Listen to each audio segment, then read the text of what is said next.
आप सभी का आभार व्यक्त करता हूँ। अपलाइन समेत जितने भी लोग आज इस मीटिंग में ज्वाइन हुए हैं, अपने बेहतर ज़िंदगी के लिए इस समय अपना समय देने के लिए तैयार हुए हैं।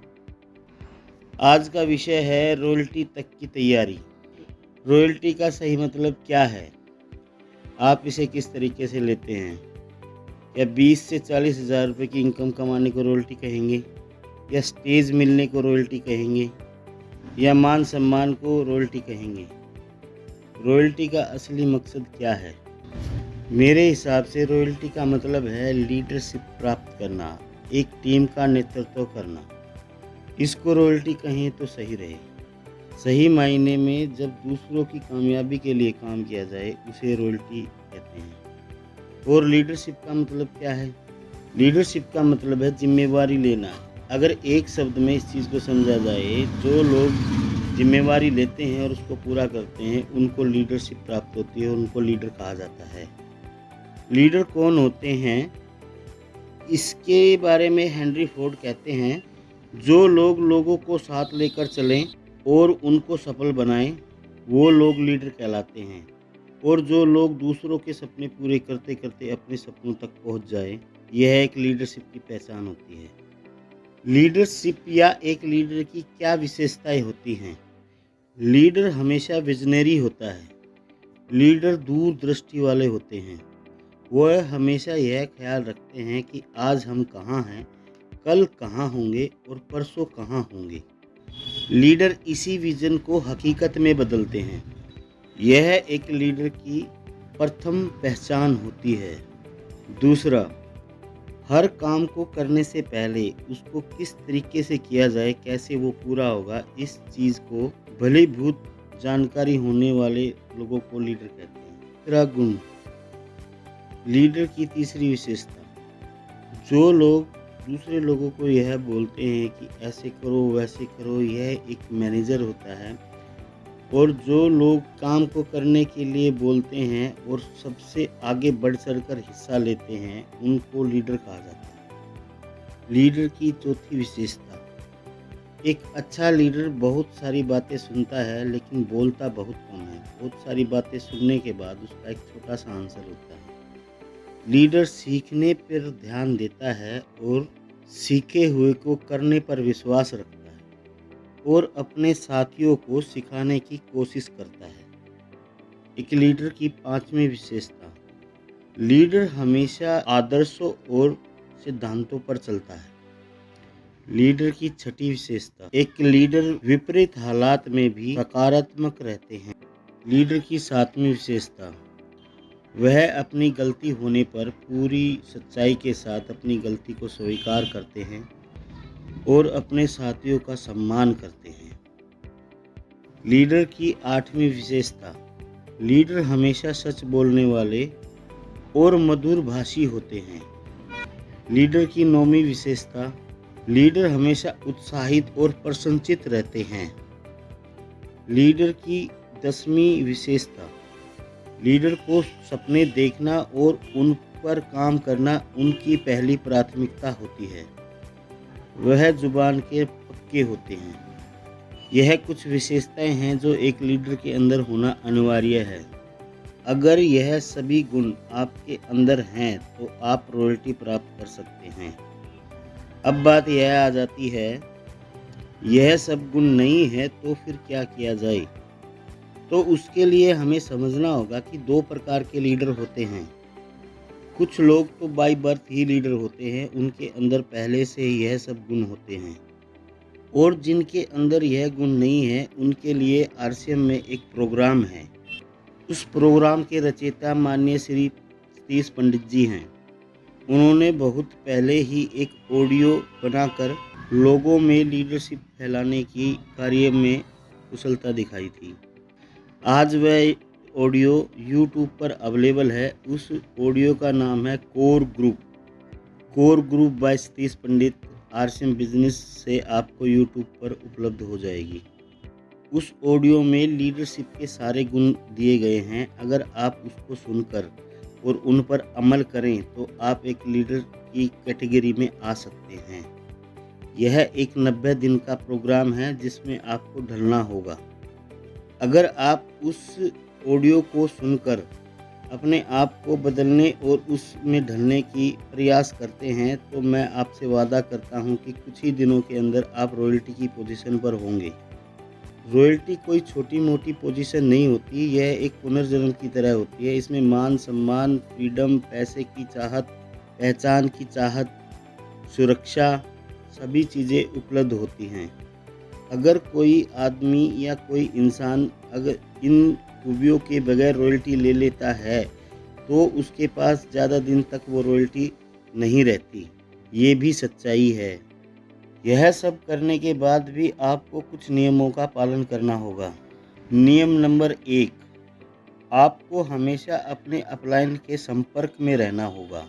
महीने की शुरुआत में ही आप अपने अपलाइन के साथ बैठकर अपनी काउंसलिंग करें कि मुझे अब क्या करना है और कहाँ करना है और किसके साथ करना है।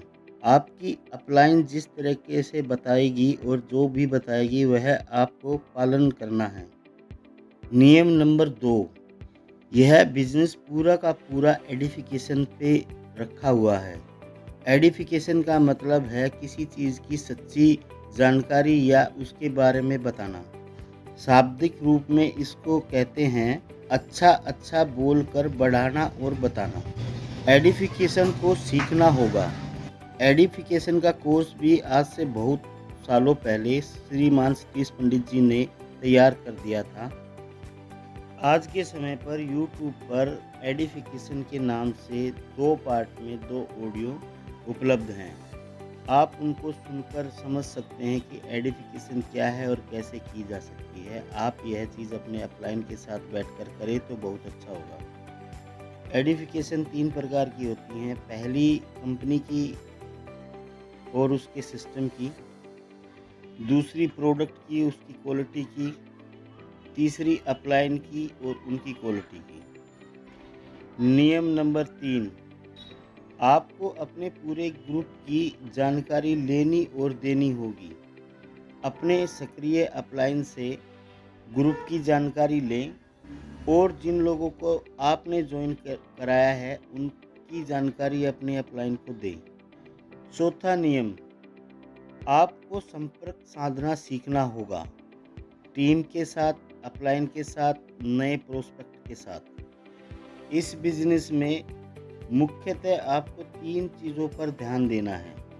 पहला कि यह सिस्टम क्या है, ये कैसे चलता है, किस तरीके से इसको बढ़ाना चाहिए, क्योंकि यह सिस्टम प्रधान है ना कि व्यक्तिगत प्रधान, इसलिए आपको इसकी जानकारी लेनी ही होगी। दूसरा, आपको अपनी साइकोलॉजी, अपने अपलाइन की साइकोलॉजी और जिससे आप बात करते हैं यानी आपका प्रोस्पेक्ट या आपकी टीम, उनकी साइकोलॉजी को समझना होगा कि वह इस बिज़नेस को किस नज़रिए से देखते हैं, क्या इसके बारे में सोचते हैं, क्या वो प्राप्त करना चाहते हैं, किस तरीके से उसको लेते हैं। इन सारी साइकोलॉजिक चीज़ों को आपको समझना होगा। सर्वप्रथम खुद की साइकोलॉजी को समझना होगा। और तीसरी चीज़ है इस सिस्टम का मैथ, गणित, कि क्या करने से कितना आपके पास आएगा, कितना आपकी टीम में बटेगा, क्या स्लेब हैं, कितने % पे रॉयल्टी है, कितने % पे टेक्निकल है, लीडरशिप कैसे आती है, पैसे का डिस्ट्रीब्यूशन कैसे होता है, ये सारे के सारे गणित आपको सीखने होंगे। अब समझते हैं नेटवर्क मार्केटिंग असल में है क्या। नेटवर्क मार्केटिंग को इस तरीके से समझे कि आपको अपने प्रोजेक्ट को लेके किसी अपने दोस्त के पास जाना है और उसके दोस्त तक पहुंचना है। और अगर आपका कोई दोस्त नहीं है तो आपको नया दोस्त बनाना है। फिर एक क्वेश्चन आ जाता है कि दोस्त इस बिज़नेस में आते ही नहीं, तो इसलिए भी आपको नए दोस्त बनाने ही होंगे ताकि आप बिज़नेस के साथ उनके साथ डील कर सकें और फिर उनके दोस्तों के साथ डील कर सकें। इस बिज़नेस को बड़ा करने के लिए अननोन पर्सन की बहुत ज़्यादा ज़रूरत पड़ती है। ये करने के बाद भी आपको 3 कार्य और करने होंगे। पहला, इस सिस्टम को करना होगा यानी परचेजिंग करनी होगी, प्लानिंग सीखनी होगी, ये जो सारी बातें बताएगी ये वो सब सीखनी होगी। दूसरा, आपको इसी सिस्टम को लेके किसी और नए व्यक्ति के पास जाना होगा और उसको बताना होगा। और तीसरा, उससे करवाना होगा। बस यही है। इन्हीं सब चीज़ों को करने के लिए और सारी चीज़ें की जाती हैं। इन चीज़ों को करने के लिए आप कुछ चीज़ों का सहारा ले सकते हैं। पहला सहारा अपलाइन का ले सकते हैं, दूसरा मीटिंग का ले सकते हैं, तीसरा पीयूसी विजिट का ले सकते हैं, चौथा वीडियो का ले सकते हैं और बिग इवेंट में ज़रूर आप अपने प्रोस्पेक्ट को ले जा सकते हैं। इस बिज़नेस में सफलता प्राप्त करने के लिए और ग्रुप का निर्माण करने के लिए कुछ पेटेंट का सहारा लेना होगा। कई प्रकार के पेटेंट होते हैं। पहला पैटर्न ये है कि आप एक के नीचे एक ज्वाइनिंग कराते जाए और आपको कोई मजबूत आदमी मिले या आपका बिजनेस बड़ा हो तो फिर आप अपनी सेकंड लैग ओपन करें। दूसरा पैटर्न यह है कि आप दोनों ग्रुपों को साथ लेके चले, एक समांतर बिजनेस बना कर चले। तीसरा पैटर्न यह है कि आप मल्टी लैगों पर काम करें, 3, 4, 5 जितनी भी लैगों पर काम करें, लेकिन यह डिसीजन आपको अपनी अपलाइन की सुपरविज़न में लेना है ताकि वो आपकी इन कार्रवाइयों में मदद कर सके। अब इस मीटिंग की आखिरी बात, इस आरसीएम सिस्टम में meeting, function, seminar, counselling oxygen की तरह काम करती हैं। जो भी लीडर या एक आम डिस्ट्रीब्यूटर इन चीज़ों में आता रहता है, उन्हें ऑक्सीजन प्राप्त होती रहती है। जो इनसे दूर हो जाता है, चाहे वो कितना भी बड़ा लीडर हो, ऑक्सीजन सप्लाई ख़त्म हो जाने के कारण वह ख़त्म हो जाएगा। हमेशा मीटिंग, फंक्शन, काउंसलिंग, सेमिनार में बने रहें और अपने बिजनेस को ऑक्सीजन देते रहें। यह सबसे ज़रूरी पार्ट है। इस बिज़नेस को और इस नेटवर्क मार्केटिंग को समझने के लिए आप यूट्यूब पर श्रीमान सुरेंद्र वत्स जी का चैनल है, चैट विद सुरेंद्र वत्स, उसका एपिसोड नंबर 1 ज़रूर देखें जो कि दीपक बजाज जी का इंटरव्यू है।